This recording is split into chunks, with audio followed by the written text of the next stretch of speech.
We started in October of 2001. We started popping in front of Home Depot and amateur baseball games and schools and Minnesota State University, where it just so happens that Vikings training camp, Minnesota Vikings, did their training camp for 53 years there. And we made a few phone calls and just said, will you take some kettle corn from us? And a few phone calls later, we got a phone call back from the Vikings, and they said, sure, we'll take your popcorn as long as it's free.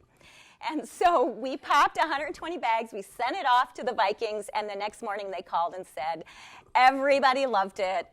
You want to be the official kettle corn of the Minnesota Vikings. So every Sunday, snow, blizzard, wherever, we were on the plaza selling kettle corn. From Minnesota, the Minnesota Vikings, to Lunds and Byerly's, which is a small specialty grocery store in Minnesota. One of the buyers came to us and said, hey, we're interested in your product. We like to buy local. We're into natural and organic foods. Can you come meet with us? And we said, yeah, sure. We were just selling on the streets at the time. And they said, well, you can't make it in your garage anymore.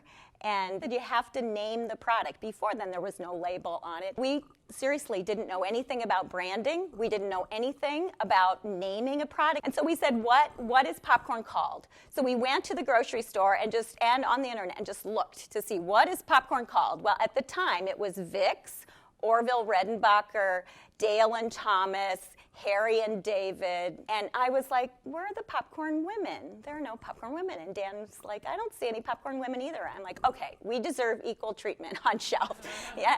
So he goes, let's name it your name. I'm like, sure, we'll name it Angies. Okay, fine. He goes, I like your name, let's just name it. And that's how it became Angies. We started building out this meaningful, what we would call a meaningful environment, about building the culture internally in the business, because it was really an operations-driven business at the time, and we really wanted was that our employees were happy. I mean, we worked on the streets making kettle corn. We knew how hard and how much hard work that was, and we knew that the people on the floor were working that hard, and we were on the floor with them. We tried to create a culture and atmosphere that their 8 hours was something where they felt welcome, they felt that they could bring their true self, their best self to work. We then started building out sort of the exterior of kind of what is the result of building out a rich internal environment and culture. It is to extend that environment to outside the business, to reach out to the community, to connect.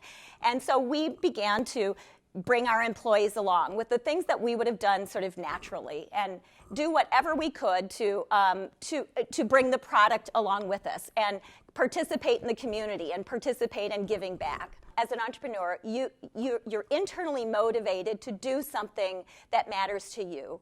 And I would say there's a lot of entrepreneurs that then take that and say, I want to do something bigger, stand for something more than just what we can accomplish in the success of the business. So we took a step back, and I went back to store shelves and said, what does the salty snack category look like now? And what I saw as a woman surprised me. And what I saw were very serious-looking snacks, very artisanal, very sort of masculine color palette, very permissive, or there were adolescent sort of branded snacks, and then the snacks that were aimed at women were sort of saying, I think you're on a diet, right? Like, so here's your food. So I said, we're going to change the way that we talk to consumers. We're going to change the language of selling. And we're going to respect the female consumer and celebrate that food does not have to be the enemy. And thirdly, we're going to be a part of food change culture. That yellow bag was the first branded non-GMO popcorn on the market. We made commitments to clean ingredient panel decks, simple foods, simple ingredients, non-GMO. And what we decided to do is, how do we keep going? Let's deepen that knowledge that we have. So we paid for some research at the University of Minnesota to understand popcorn and growing popcorn. And then we learned how to grow and understood the nature of non-GMO popcorn, the nature of organic popcorn, and we said, okay, now what are we going to do with this knowledge? We decided that we were going to share it, and what we did is we packaged organic popcorn seeds, and we gave away, in the first summer, 6 million popcorn seeds to schools and kids and families and Girl Scout troops, anybody that wanted to learn how to grow popcorn, and put up an online tutorial to teach people how to grow popcorn. Innovation can happen in any way. It can happen with popcorn and a brand and a couple that are just looking to create a college fund for their children. There is enough space in this world to create any kind of impact.